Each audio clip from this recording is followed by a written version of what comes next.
Hey folks, today we're covering Tinto Talks 65, and today Pavia is going to be talking to us about the Eastern Christianity religions, or at least the three main ones. That is going to be Orthodoxy, Miaphysitism, and the Nestorian faith. I'm going to say right at the start here, I do apologize for butchering the names of so many things in this dev diary, and also I'm trying my best to understand how this works. They've previously talked about Catholicism. I think that one was relatively easy to follow. I'm not really that brushed up on my Eastern Christianity religions, so I'm going to do my best. I do apologize if I mix up any of the mechanics here.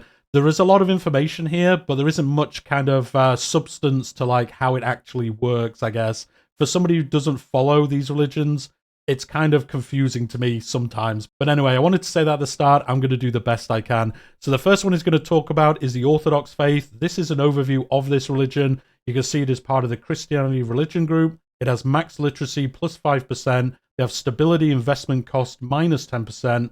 And it also enables the religious influence system, which they've talked about previously in that Catholic dev diary. They covered kind of how that works, but they are going to talk about it further in this dev diary as well. It does also cover how many people follow this religion, and then also every country that follows it as well. Pavia does say here, this isn't everything that you get mechanically with this religion. They need to add some of that information to this tooltip, but that is currently how it looks at the moment. The next thing they're going to show is the religious panel for Orthodoxy. You can see, obviously, primary religion being Orthodoxy. The Greek language is the main language of this faith. Religious unity, conversion rate, holy sites, primary religion tolerance, tolerance of heretics, tolerance of heathens. If you played EU4, if you've even played Crusader Kings, you can kind of understand, I think, what most of this is talking about and how it's going to work in the game. There is some further information here. You can see the current religious influence that you have. You can also see saints. They're going to talk about that in a second. And then also the religious actions. So you can join one of these patriarchs, you can create one, and you can also activate a synod, which is going to give you some different bonuses and events. They're going to talk about that in a minute as well. So next they're going to talk about that top option. You can join an IO, which is based on one of the seats of a patriarch, I believe. I think that's how it works. You can see that here. This is a group of countries in the same Christian religion that have as a head of church one bishop who does not answer to any other within the religion. The leader of this also confers extra benefits, and being a member can have benefits too. And you can see again in the next screenshot, this is the Constantinople, so the Byzantine version of Orthodoxy, I guess. And you can see the policies that are in effect. And then there is some leader benefits. You can invite new members, and again, listing out the members. The next thing they're going to show is the actual seat, the Patriarch of Constantinople. And you can see the seat is there, the religion, obviously Orthodox. You could currently see the emperor there as well. And again, the 70 members in graphical form, so you can see everyone who's joined it. The next screenshot is going to show us this on the map, and it actually looks really cool. You can see the Byzantine Empire where the seat of this is, and then all the green members, they're people who follow this religion. And you can see those kind of spread up Eastern Europe into Russia. And then there are a couple of other ones as well further south that do follow it. The next thing is the Orthodox patriarchs that start in 1337. So you can see there's one in Tarnovo, there is one in Tbilisi, and there is one in Constantinople. So you can actually join each one of these if you want to. You can actually leave one and go to another one. So countries can join any of these if they've converted to Orthodoxy, or if they already belong to one, they can move to a different one, or they can create one themselves. And you can see those three examples, the top one being join, the next one being changed to a different one, and then the last one, create your own version of this. So Serbia will leave the Patriarch of Constantinople and create their own version of it. You need to be a kingdom or empire, you need to have more than 80 prestige, and you need to not be the leader of one of these already. I mean, why would you be creating one if you already have one? But anyway, it is listed on the tooltip. And then in the next one, you can see where the seat is of all these different versions. In this example, again, being Constantinople. The next tooltip just showing you that location, and you can click on it and it will move you to Constantinople. And then the last one here, you can actually relocate the seat to a holy site and you get additional bonuses if you are able to do that. So if you do pick up a holy site in your campaign, you might want to move it there, get those additional bonuses. It doesn't say what they are, but it does give them as it mentions in the tooltip. The next thing they're going to show off are the saints. You can see a bunch of them here. So these are the current saints in Orthodoxy. You can see the emperor at the top there, but there's a king, a couple of princes. All these people have been canonized into sainthood. And then the last tab will show you the holy sites of this religion. So you can see Alexandria, Antioch, Jerusalem, a bunch of places. Again, you want to bring those under your control by your religion, and that's going to give you some additional bonuses as well. And then going back to religious influence, they're going to talk a little bit more about it here. As they do mention, this was covered in the Catholic one as well. So if you want some more information about this system, do go back and watch my video on that. But you can see here just the tooltip about it, just saying this is a currency you can spend to get different bonuses based on your religion. And then the next screenshot is showing you the like influential change. If you have different modifiers here, it's going to show you different amounts. So obviously in this example, it is currently flat. That is due to the changes you can see. This is clergy ratio affects it. Consolidation, corruption of the faith is changing. And then accept the tenet of essence is also giving a modifier. So you're going to be able to pick up these modifiers for different places. That's going to give you more influence. And then what can you do with your influence? Well, you can spend it on things.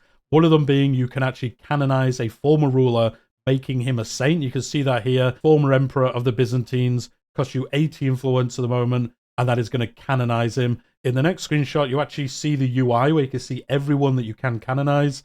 Now, they do say here the bonuses that you see at the moment, so plus 14 prestige, plus 14 legitimacy, and plus 14 estate satisfaction, that is actually amended by how good their stats are. So if you have somebody who's like 99, 99, 99, they're going to give you way more than this example. So you don't want to be canonizing terrible characters. You probably want to save it up to get a really good person and then canonize them and pick up those bonuses. And then if you do choose to do that, you can see here, you pick somebody and then you get a call out saying somebody has been canonized within our religion and this is who it is. The other thing you could spend it on is calling a synod. You can see this here, costs you 75 influence.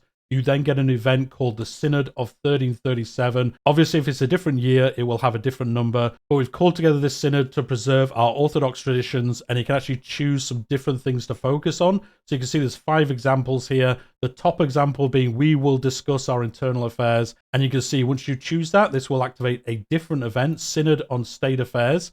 And then in the next screenshot, you can see again what this does. So according to the proceedings laid out by our forefathers, and the highest authority in Orthodoxy, we've called a synod to investigate and improve our legislation. And then you get some further options here. So you can do central authority benefits, stabilize our interior, which I guess gives you stability in some way. Or the last one, let's display our prestige to the world. I guess that gives you prestige and maybe some other bonuses. Doesn't actually show us what they are, which is unfortunate. The other thing this religion has are works of art, and it is a unique version of this called icons. You can see here, Our Lady of the Sign. This is an icon. This gives you maximum RGO size plus 10%, unrest minus 20%. And there's another cool mechanic around this where you can send them on procession. And as you move these through the world, it actually gives you a bonus in the areas it passes through until it gets to its final location. So you're moving it from one place to another, and then the path it takes, they all get bonuses. I guess they're temporary, but you can pick up those bonuses as you move it around. In the next screenshot, there are 3 of these icons. In this one, they're picking the St. George in Uriev version, and they're going to move it to Grazino.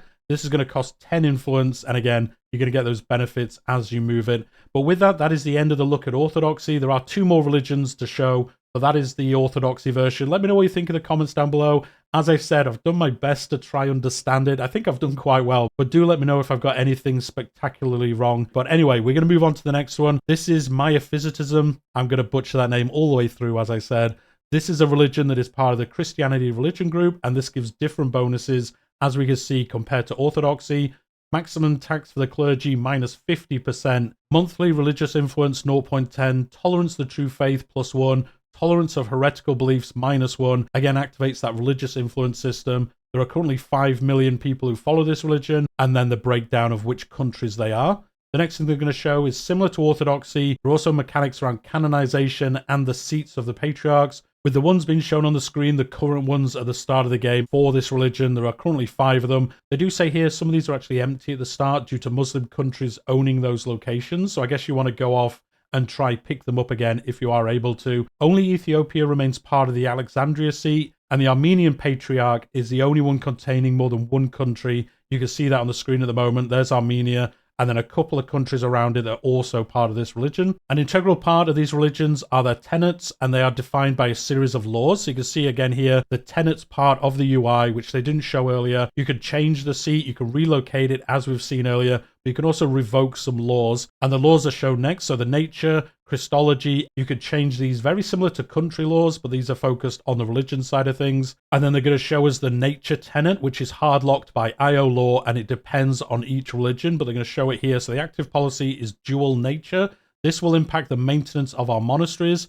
Is a leader of a specific patriarch. So if you are the leader of this one, you get stability investment 0.02 better. If you aren't the leader, but you are part of this religion, you get 0.01. So not massive bonuses, but I guess they're not too bad just for one policy. They do show the different policies here. So single nature, composite, dual, and separate nature. And you can switch between these if you are able to. They're actually going to show off the composite nature one here instead. So instead of giving you stability modifiers, this one gives you diplomatic capacity modifiers. So 0.5 if you're the seed of it. If you're not the seed of it, you get 0.2. So again, some bonuses around a different aspect of the game. So you can try change it towards different things as you play through it, depending on which one's going to help you most in your campaign. There are some more tenets that can be changed, and some have multiple possibilities in each law. The one they're going to show off here being liturgical practices. This will give you monthly legitimacy 0.05 or monthly legitimacy 0.02 if you aren't the leader. So kind of similar to the previous one, but again in a different area of the law system,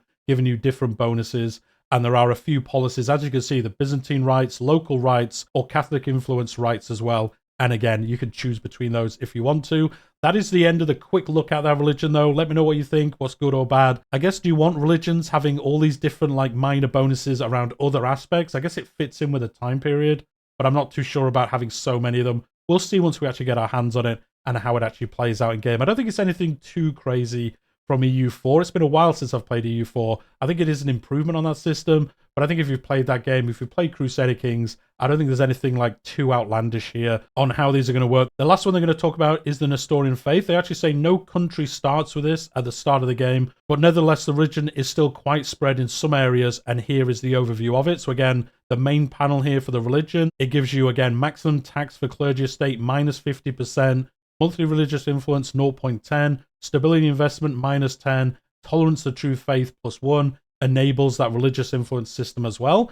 No countries, as he mentioned, currently follow this, but I guess you could bring it back and have a country follow it and then influence this quite a lot, I guess, if you're the only country that does. You can see on the next screenshot again, the religion tab, primary religion, primary language, and then the same unity, conversion, holy sites, primary religion tolerance, all these different factors that are going to affect how you do it. A nice shade of pink there on the UI. I do like that. And then similar to the other ones, religious influence, the amount of saints, and then two options we've already seen. And then the third one, everyone's going to be pressing that third Rome option, I think, but it is there for you to choose. This religion also has some holy sites. You can see them listed here. There's Fars, Baghdad, Jerusalem, Samarkand. No country follows this, so I guess if you can get hold of it and then spread into these holy sites, you can be able to pick up all these bonuses. And then going back to like the policies and the law for this version, you can see an example here of the nature law. This will give you pop conversion speed 10% better. You might want to pick that up, obviously, if you are this religion, because you're going to want to convert as many people as you can. And then pop conversion speed plus 5%. If you do found one of these, you'll then pick up the 10% bonus as well. And then it does call out, this does impact the maintenance of monasteries on top of the other things it gives. The final thing they're going to show off here is a common flavor between all three religions, and this is their unique flavor of monasteries. You can see Orthodox monastery, religious building, max literacy for clergy, 10%, that's very good. Clergy food consumption plus 20%, so you're giving them more food, but they're getting smarter because of that. There must be something in the apples, I guess. And then the possible construction methods. This has been talked about previously. There hasn't been many examples recently, but certain buildings, or I think most buildings actually, have different production methods, which is how you keep them at maximum efficiency. And then depending on where you're playing, there's going to be some that are cheaper to do than others. So you will select that option, and that's going to be like the cheapest way to keep this being active and get the most out of it. And then the construction for this is masonry 0.25. Doesn't sound like a lot. I guess that might get changed before launch. Maybe it is fine though. That is currently what it is. And then you can see the Miaphysitism version of this as well. Pretty much exactly the same. I'm not even sure why it's shown, to be honest. I think it's literally exactly the same. So anyway, that is shown here. You can build these, obviously, if you follow this version of it instead of Orthodoxy. They do call out here the very last thing, actually. There is a law that can define the policy of the relationship between state and religion. You can see here, role of the patriarch, state patriarchy, monthly religious influence, 0.10, implementation. This is fully implemented in this example. There is some options you can choose, though. Separated patriarchy, state patriarchy, combined patriarchy, or the most holy synod version of it as well. So this is a major pillar of the Orthodox faith and an institution with considerable influence in the state, though you can change that as you play through it. And with that, that is the end of the dev diary on these religions. As I said at the start, I do apologize for butchering many names probably, and I've done my best, I think, to understand how this works. I don't think it's too complicated. There just isn't much kind of information between the screenshots about how it actually works. But anyway, I think we've got our rough idea on this. We might get more information in the future, and we might get more information on Friday, because on Friday they're going to be talking about the Byzantine Empire and how that works, and I'm sure some Orthodox stuff is going to be kind of intertwined with that. And then next Wednesday, it's going to be another religious talk. They're going to be talking about Islam and how that works in EU5. So let me know what you think in the comments down below about everything we've talked about today. Hit that like button if you've enjoyed it. Subscribe to the channel if you haven't already. I'm covering this game, all the dev diaries, all the news. I do discussion videos about the game, all those cool things. I also cover Crusader Kings 3 in a very similar manner. So if you do enjoy it, make sure to hit subscribe. But we'll leave it there for today, and I'll see you all next time.